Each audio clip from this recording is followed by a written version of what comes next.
Welcome, this is the government news brief for Thursday, April 7, 2016. In the news, large Brazilian agricultural investment for Berbice, more children to benefit from hot meals program, sustainable electricity program being implemented in the hinterland, and countdown to Guyana's 50th begins today. The details of these and other stories when the news brief continues. Stay tuned. Thank you for staying with us. I am Azim Khan and this is the government news brief. Large Brazilian agricultural investment in Berbice will soon come on stream. More in this report. The Brazilian firm New Frontier Agriculture Incorporated is set to start large-scale production of soybean in Ibini, Berbice Region 10, shortly. Dr. Udo Homna, Chief Executive Officer of the National Agriculture Research Extension Institute, NARI, says the investment would be far more than what is taking place in the hinterland. The investment that we have been talking about and we have been working on is coming to fruition. The investors are going there within a week's time. They have been in contact with us to begin operations, and hopefully we can have, for the first time, a large scale, not small scale. At least I know that in the savannas generally, maybe 50 acres were cultivated before, but progressively we hope that they will be doing at least 200 acres commercially this year. NARI has started preparation to facilitate the investment, but a lot more still needs to be done. Our focus at Ibini would be, first, the development of a nursery, which will happen, I suspect, before the middle of the year. The reason being that you have to go through the process of, advertising and whatever. We will also be expanding our orchard. We have about 20 acres at this time. That will be further increased by at least 10 acres. This latest investment is in keeping with the government's drive to expand hinterland agricultural development. For this government news brief, Shivani Rampersad reporting. More children in the public school system are to benefit from a hot meal. More in this report. The Ministry of Education is working to kickstart its school breakfast program. The program aims to provide a nutritious breakfast to children every day they attend school. It will be implemented in government schools. We are attempting to roll out a complete school feeding program. This to us is very important, and we are working hard to ensure that we get breakfast in the schools throughout. And right now we're talking to the people who provide yogurt, so we're trying to vary the breakfast and make them, more, not only nutritious, but more attractive to children. I think that's pretty key, and we're working very hard at that. The school breakfast program is an expansion of President Granger's 3Bs, being boats, buses, and bicycles initiative that addresses the critical gap in access to education in Guyana.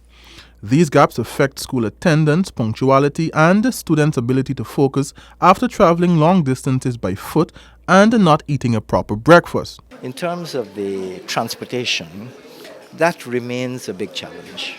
Whether or not we can get more school buses on the road, certainly in some of the far-flung areas along the coast, that remains a challenge. It's on our agenda. And we'll be working hard to see whether or not we can't get our friends in the private sector to help us with this.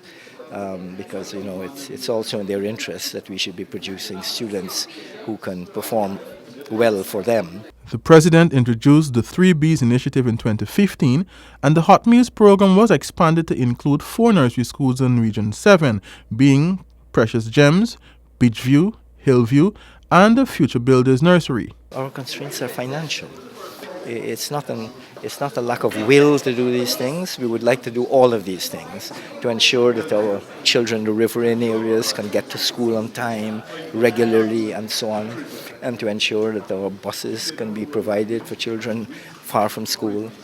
So all of that is on our agenda, but we are working, within some financial and budgetary constraints, and we do what we can. The boats, buses, and bicycles initiative is to be further expanded to include the provision of books. In addition, this year the government has allocated $30 million for the acquisition of footwear to be distributed primarily in the hinterland schools. 31,500 students are slated to benefit from this program. This will complement the $424.2 million that has been provided for the continuation of the school uniform program that will benefit over 204,000 children attending schools in the hinterland and the coastland. Government News Brief, Glendon, Greenwich. A sustainable electricity program is being implemented in hinterland communities through the Global Environmental Fund and the IDB. Here is that story. This program will see microgrids being developed to supply electricity to community buildings in approximately 25 hinterland communities. We're focusing on community buildings because in the past we have concentrated on providing solar home systems for the households.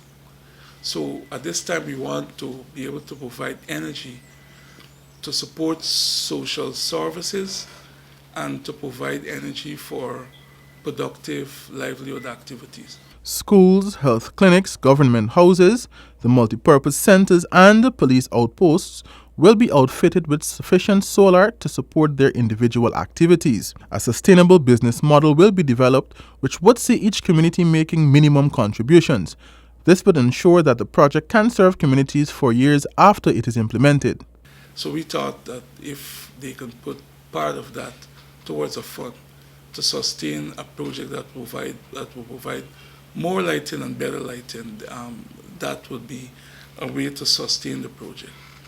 So under the MIF, they will be looking for similar arrangement, what the possibilities are to really sustain the projects that we'll now be doing at the community level, and to provide energy for productive livelihood activities. The Hinterland Electrification Company recently handed over the proposed criteria for selecting villages to the IDB. This is to be passed to the government. To date, over 20,000 hinterland households spanning more than 200 communities have benefited under the Unserved Areas Electrification Program. Government News Brief, Glendon, Greenwich. Parliamentarians, committee chairpersons and clerks are now equipped to make the operations of the Parliament more effective. Details in this report. The Commonwealth Parliamentary Association held a 3-day capacity building workshop with the staff of the Parliament. The workshop covered the functions of committee, making policies, development of legislation, and overall international best practices guiding the operations of parliaments. Chairperson of the Commonwealth Parliamentary Association, Yasmin Ratansi, told the Government Information Agency, GINA, that the exchange of ideas was to chart the way forward for Guyana's Parliament. We would like to ensure that as we exchange ideas, the good points are brought together and we all strengthen the responsibility of a parliamentarian to his or her constituency, and so we make good laws benefiting total population. The CPA chairperson believes that Guyana's parliamentarians are capable of addressing the issues affecting the country's people. Guyanese people have a lot of experience, a lot of intelligence, and they can find solutions to all the problems. So today was fantastic because they gave us the solutions, and we said, you have the solutions. All we can do is give you additional tools and best practices, and together, because Parliament is such an evolving process, together we hope that we can work and build a better future for everyone. The Commonwealth Parliamentary Association continues to give guidance to the process. The CPA, United Kingdom, and the Parliament of Guyana have over the years conducted several training programs with parliamentarians and staff of the Parliament Office to build capacity in line with international best practices. For this Government News Brief, Shivani Rampersad reporting. A novel initiative to advance Guyana's tourism on the global market is on the way. Here is how in this Shanaza Low report. Warramuri and the Pomeroon are two areas being examined to have coconut plantation tours as a new way of attracting tourists and generating finance for Guyanese, according to Director General of Tourism, Donald Sinclair. That by October, to have at least 2 viable coconut plantation tours. We're not limiting it to 2. It can be 3, 4, 5, 6, 7, but at least 2. As a first step, viable coconut plantation tour itineraries established.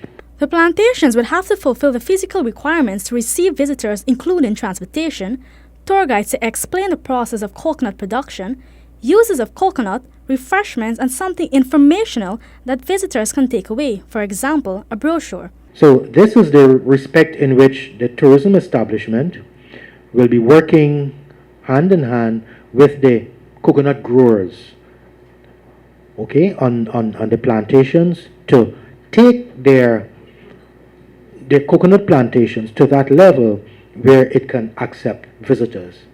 There must be access, there must be information, must be education. Director of the Guyana Tourism Authority, Indranath Harwell Singh, says that there will be a series of training and workshops across Guyana to better equip persons interested in the coconut plantations tourism. Shanazalo with this government news brief. The 50 days countdown to Guyana's independence officially begins today, April 7, 2016. Several activities in commemoration of this significant milestone continue across the country. Look out for these activities in your region or community, and please make a special effort to be a part of the celebrations. These events are free and open to the public. Guyana is celebrating its 50th anniversary of independence under the theme Reflect, Celebrate and Inspire. This has been another edition of the Government News Brief. You can find the details of these and other stories on GINA's website. We encourage you to subscribe to our website and YouTube channel. You can also like us on Facebook so you can be informed as the news unfolds. Join us again tomorrow for another edition of the Government News Brief. Thank you for watching.